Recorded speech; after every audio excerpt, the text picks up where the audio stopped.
प्रभु यीशु मसीह के मधुर और मीठे नाम में आज दिनांक 13 अक्टूबर दिन शुक्रवार को आप सब श्रोताओं का हम हार्दिक स्वागत करते हैं।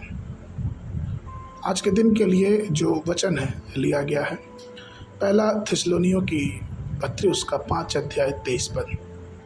वचन कहता है, शांति का परमेश्वर आप ही तुम्हें पूरी रीति से पवित्र करे और तुम्हारी आत्मा और प्राण और देह हमारे प्रभु यीशु मसीह के आने तक पूरे और निर्दोष सुरक्षित रहें। प्रियो, प्रभु का हर उपहार अच्छा और उत्तम है।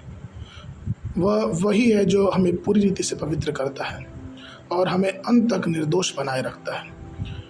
केवल वही हमें पवित्र कर सकता है और पवित्र बना भी सकता है। इस संसार में हमारे संबंध में परमेश्वर का उद्देश्य क्या है? यह हमें पूरी रीति से पवित्र करने के लिए है। वह अपने आगमन के दिन हमें निर्दोष देखना चाहता है। इसी उद्देश्य के लिए परमेश्वर ने हम में से प्रत्येक को अपनी पवित्र आत्मा प्रदान की है। हम रोमियो उसके 5:16 में पढ़ते हैं, ताकि अन्य जातियों की भेंट स्वीकार हो, पवित्र आत्मा के द्वारा वे पवित्र किए जाएं। इस पद से हम पवित्र शास्त्र में हम ये देख सकते हैं कि पवित्र आत्मा हमको पवित्रीकरण करता है। पवित्र आत्मा सबसे पहले एक पापी को पाप और अधर्म की शक्ति से मुक्त करता है।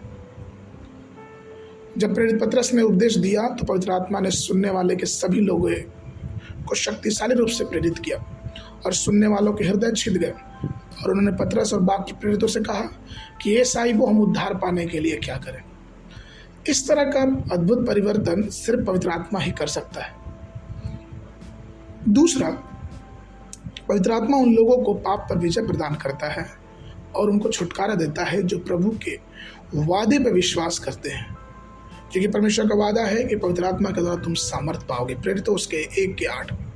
इसलिए ये पवित्र आत्मा उस बंधन को तोड़ के हमें विजयी जीवन जीने में सक्षम करता है। तीसरा, पवित्र आत्मा हमारे जीवन में सामर्थ्य लाता है। वह हमें उसकी सेवा करने की सामर्थ्य देता है और आत्माओं को शत्रुओं के हाथों से छुड़ाने की सामर्थ्य भी देता है। हमें अधलोक के द्वारों को नष्ट करने और कलीसिया की स्थापना करने की सामर्थ्य प्राप्त होती है और अच्छे काम करने की भी कृपा। चौथा, पवित्र आत्मा हमारे भीतर जब वास करता है तो हमारे जीवन में एक दिव्य शांति और पवित्रता आती है, क्योंकि पहला कुरिन्थियों उसके 3:16 में वचन कहता है, क्या तुम नहीं जानते कि तुम परमेश्वर के मंदिर हो और परमेश्वर की आत्मा तुम में वास करता है? प्रियो, पवित्र आत्मा हम में निवास करता है और हमको प्रतिदिन एक परिवर्तन के मार्ग पे लेके चलता है। इसलिए ये जरूरी है कि अपने जीवन में परमेश्वर की आत्मा के द्वारा पूर्ण पवित्रता में चलते जाएं।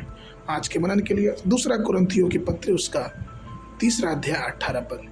परंतु जब हम सब के उघाड़े चेहरे से प्रभु का प्रताप इस प्रकार प्रकट होता है, जिस प्रकार दर्पण में, तो प्रभु के द्वारा जो आत्मा है हम उसी तेजस्वी रूप में अंश करके बदलते जाते हैं। बाइबल अध्ययन के लिए सुबह के समय यशायाह नबी की पुस्तक उसका 41 और 42 अध्याय, शाम के समय पहला थिस्सलुनीयों की पत्री उसका 1 अध्याय। परमेश्वर आप सबको आशीष दें।